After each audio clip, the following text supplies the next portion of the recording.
Hi, everybody. Welcome back. You are listening to Between the Vines.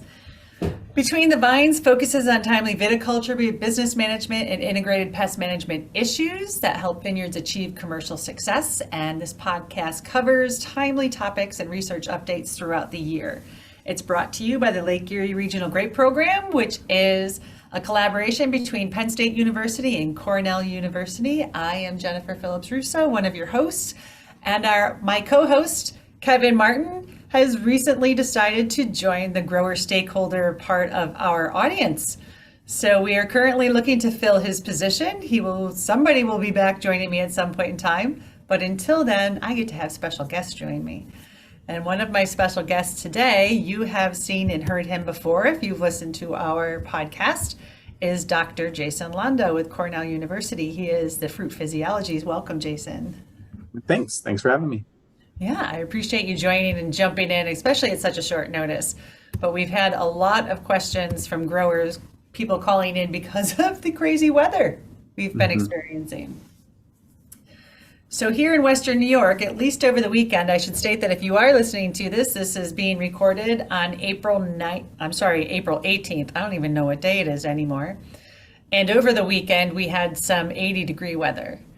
With that, a lot of our vines started to push and swell, and I've heard many growers calling in asking about the snow that we are now having today in our region and the upcoming cooler weather in the next week. So I thought, what a great idea to have you come in and talk a little bit more about that. So thanks for joining us. Before I jump in with everything, is there anything you would like to start off with?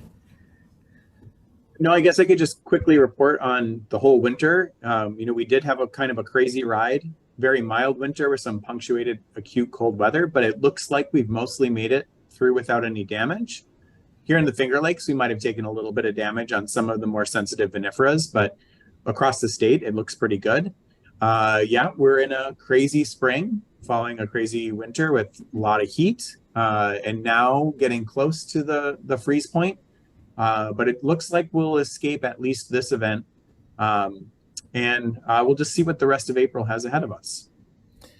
Thank you. I also wanted to add, I'm not sure if I know it's going out in our crop update for our growers who are members of ours, but here at the Cornell Lake Erie Research and Extension Center, we have a long historical phenology that is taken every year and we report it on our website. You can find that phenology at the lergp.com website. Scroll on down, it'll tell you what our current state is of the vines.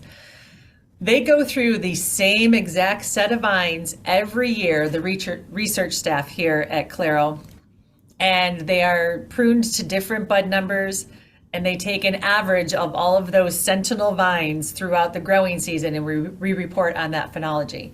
Now, I can tell you what our phenology is here, and the one that we officially report on because of those sentinel vines. It's at a 2.0 on the modified Nelson-Challis field scale, which is what we call first swell.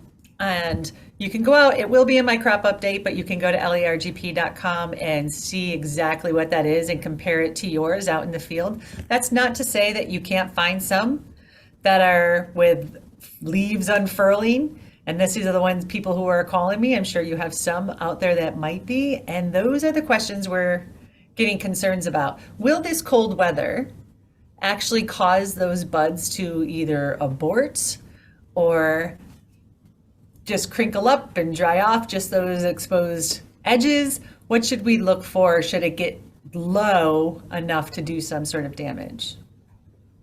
Yeah, I think right now with the stages that we're seeing, we're pretty safe. If we were getting much below freezing, several degrees below freezing, we would start worrying about those unfurled leaf edges. But when you have these swollen buds or the stage 3, where you're starting to see a little bit of the green of the leaves, a little bit of pink of the flowers, even in those stages, the buds can survive a couple of degrees below freezing. They are certainly more sensitive than dormant buds. They can't go, below 29, 28 degrees Fahrenheit, but they can take these close brushes.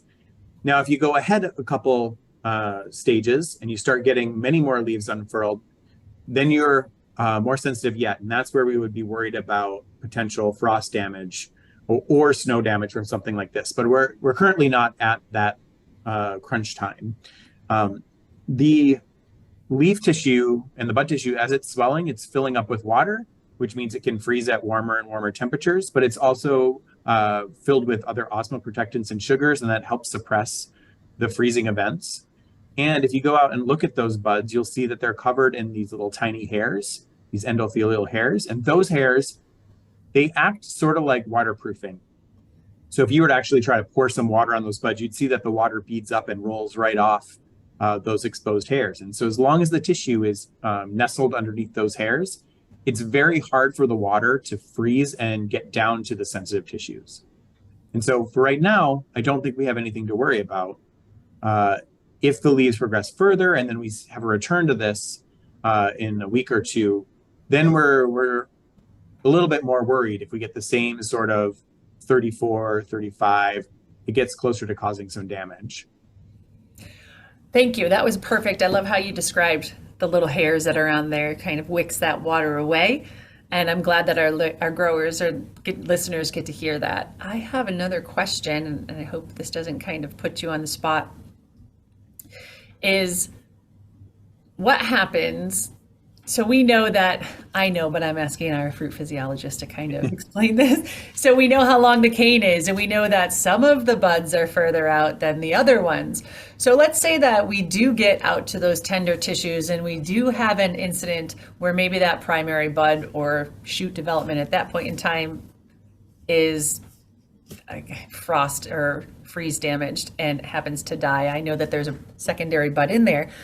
But potentially down that cane to the basal buds may be protected, correct? It could just be, Yeah, most of our varieties break from the apex of the canes back towards the base, unless you're doing a training system which alters sort of the positioning of those canes, right? So if you do like a double curtain where you're tipping the ends down, that produces sort of a more uniform bud break because all of the buds sort of think that they're the top dog on the cane. Because there's a lot of complex science, but gravity and hormones and all that sort of stuff works together to tell the buds where they are on the cane. And so you're correct. If you've got some nice lateral canes and you've got bud break more advanced at the tips and those buds were to die, your buds basal to that would be more defended and would push after those terminal buds sort of died off. Potentially, could they even, I want to say, catch up, so to speak, and compensate for the loss of those apical buds because we didn't have fruit set yet? So there's the potential that there is that correct? Yeah, there's a lot of redundancy in the canes and the buds. You know, we leave a lot of buds that you can lose from all points during the season, to hail, to wind damage. So yeah, if you lose those terminal buds, it's not going to be a major impact on the ability of the vine to produce in that season due to that redundancy. And so not too much to worry about. You have problems when you get the primaries extending out 3, 4, 5 leaves with an inflorescence, and then you get a frost, because that typically will hit the whole vine, and that would reduce your yields. But we're certainly not in that position this year. So everybody can basically take a deep breath, sit back for a little bit. We're not hovering in the freezing. Yes, we are getting low, and I am seeing snow, even though it's not 32, but we're not at that critical point just yet. And they're predicting a reasonably strong El Nino year, and El Nino years tend to lead to warmer summers. And so we should perhaps enjoy this little cold blast because it could be a long, hot summer. That's fantastic. And even this little cold blast, I know we had a great introduction to the warm weather coming this past weekend, but this cold blast actually tells the buds to slow down. So we did have a little bit of growth and a little bit of push, but now that the temperature has dropped, because it is all temperature dependent, the buds are like, oh, okay, I'll hang here for a minute. It slows their progression, correct? Yes. Yep. A vast majority of growth mechanisms and the enzymes that are responsible for cell division and all that, they all slow down when temperatures are lower. And so this will slow down how fast they're progressing. The one caveat to that is if we have cool days but really bright sun, because that sun can really heat up those tissues beyond what our air temperatures are, and that itself could speed up growth a little bit. But yeah, for the sake of frost defense, this cold weather is good. It'll keep things from getting too far ahead of us. Good. Thank you. I know that we've done a lot of research, you and I together, over the winter with the cold hardiness. And I want you to give a little plug. Mhm. I know we're kind of getting towards the end of that, but maybe why did we do all of that research? Not just about monitoring cold hardiness, but I think it's basically about your model is what I'm trying to hint at. Yeah. Well, you're right. We do have a number of different studies ongoing. And for your audience, Jen and I have a study looking at calcium foliar sprays to enhance cold hardiness and delay bud break. And we don't have results to share with you yet, but we're one winter into that project. We also have another project looking at microclimate effects during winter to try to figure out whether or not our monitoring programs are accurate for growers across our two regions. We are working on a write-up on the results of that, and I'm sure you'll see it in an extension article in the future. But we have some interesting observations about microclimate effects on vine growth and cold hardiness in Concord and Riesling. And on the model, yes, all of this data gets fed into a machine learning model, which is a fancy way of saying we have a computer help us predict cold hardiness. If we pump in a bunch of data, it looks for patterns and it helps develop a model to predict that cold hardiness. And that data is being hosted on our Cornell website to give growers a view into what our field monitoring programs are returning for data, but then also predictions for cold hardiness in different weather sites across the state. And so those efforts have been very successful. We have a model that's working pretty well, and we're working on the paper to get that published. And in the future, we will hopefully be offering higher and higher level resolution in those models for more and more growers as we integrate other weather sites. So if you have any questions about the model or cold hardiness predictions, or you have information that you want to share about your winter experience, you can always get a hold of me via email, or you can call. Email is certainly the easiest way to get a hold of me, though.